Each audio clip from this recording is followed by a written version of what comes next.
Headline: Lawyer is suing the feds for a copy of the Biden administration's marijuana rescheduling letter. A federal lawsuit is stepping up pressure on the U.S. Health and Human Services Department to release a letter at the center of the Biden administration's recent recommendation that the DEA reschedule marijuana. A complaint filed Friday in U.S. District Court in Washington, D.C. by attorney Matthew Zorn said the letter has become an item of public interest and asked the court to compel HHS to release what the suit calls improperly held agency records. The existence of the ostensible rescheduling recommendation letter from HHS Assistant Secretary for Health Rachel Levine to DEA Administrator Ann Milgram was referenced in an August 30th report by Bloomberg News, though it has not yet been made public. The same day that article was published, an HHS spokesperson confirmed to Marijuana Moment that the department provided its scheduling recommendation for marijuana to the DEA on August 29, 2023. The day the news broke, plaintiff Zorn filed a Freedom of Information Act request through an HHS online portal seeking to obtain the referenced letter. His lawsuit alleges the department has failed to respond to that request in a timely manner in accordance with the law. HHS has not produced the requested record and did not make a timely determination within 20 days, the complaint alleges in a series of brief paragraphs. The plaintiffs requested expedited treatment. HHS did not make a timely determination on expedited treatment, and plaintiff seeks court ordering HHS to produce the requested record to plaintiff.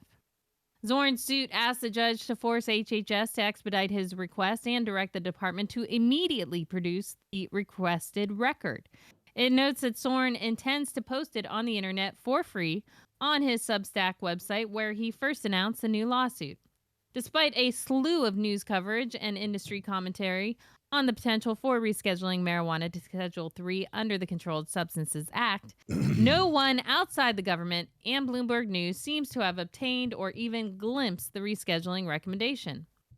This document is one of the most important documents from a government standpoint, and it doesn't seem like anyone is fighting for it, Zorn told Marijuana Moment. While he said he's aware of some journalists who are seeking it, I'm not aware of the cannabis industry doing anything to make the letter public. Marijuana Moment filed its own FOIA request following the first report on the letter's existence. While Zorn acknowledged that typically the rescheduling process happens internally, he said the government invited public interest when HHS Secretary Becerra confirmed news reports through a social media post at exactly 4:20 p.m. Since then, Zorn noted industry groups, investors, and advocates have scrambled to make sense of the implications of the proposed change. He said he was shocked how much speculation has occurred over a document that so few have seen. You have senators that are putting forward legislation to block this. You have the Congressional Research Service. Like, for the life of me, I've never seen so many people write about something they haven't seen. To understand what can happen from here, you need to understand what were the reasons HHS came to the conclusion. Outside the cannabis space, I don't know what the other companies would be okay with something like this. You hear about this momentous event, and they just completely blindfold themselves. Because HHS is recommending for the first time that marijuana be removed from Schedule 1, Zorn reasoned, as a matter of fact, there has to be something new from a legal standpoint in that document. Because in the past, like every time that this issue has come up, both HHS and DEA have said no accepted medical use.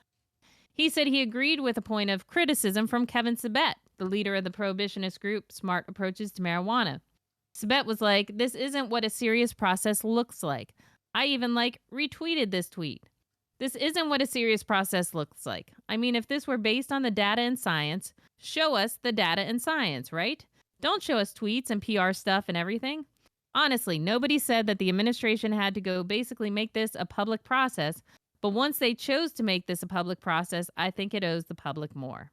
I wholeheartedly agree with Mr. Zorn. Produce the fucking letter, if there is one, and produce the research behind why they decided to make this decision so the industry can be better informed on moving forward with this process.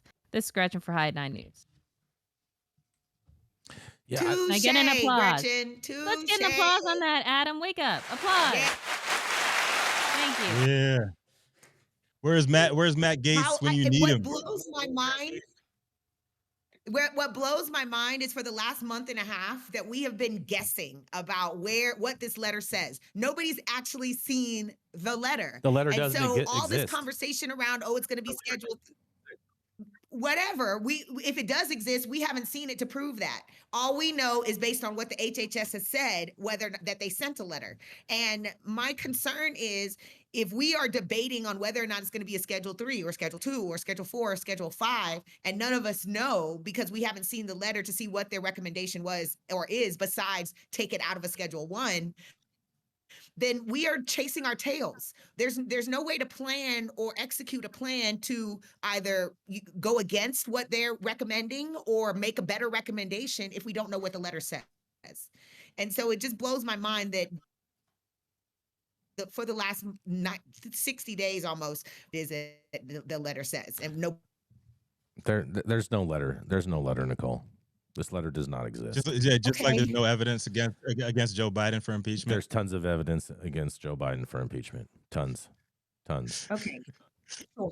So that's a matter of opinion. You actually seen it, or I've you seen just it. heard about it? I've seen it. Right. I've seen it. This has to be. Let's see the science. I would love to know what they are considering. Why cannabis now they're considering has acceptable medical reasons. Benefits. I mean, come on. It's 100%. We should see it. Because and when that's this been whole the argument process for the last 30 years, and when this thing actually goes down, there will be a hearing, there will be a comment period, and it would be nice if the industry could be prepared for that before it actually happens, and we could do that if we could see what the reasoning is. Industry's not going to be prepared no matter what information that they get because it's just not realistic. They're not going to be prepared for any form of rescheduling. I am not Industry's talking even about close to being actual prepared for. implementation. I'm talking about preparation for the arguments when hearings come up, when there is a comment period. They're not scrambling at the last second to figure out what I'm going to argue for or against. Give us time to be prepared. There is a process. Jason Beck, I know you don't believe in process. I agree that there is a process. Or I agree with facts that. or anything. I only spit facts, so I get it, Gretchen. I'm with you. Jason's more about email than facts. and on that, he's a modern man. Oh man, on that. Thank you, Gretchen. We're gonna go to a commercial. We're gonna be right back. The control.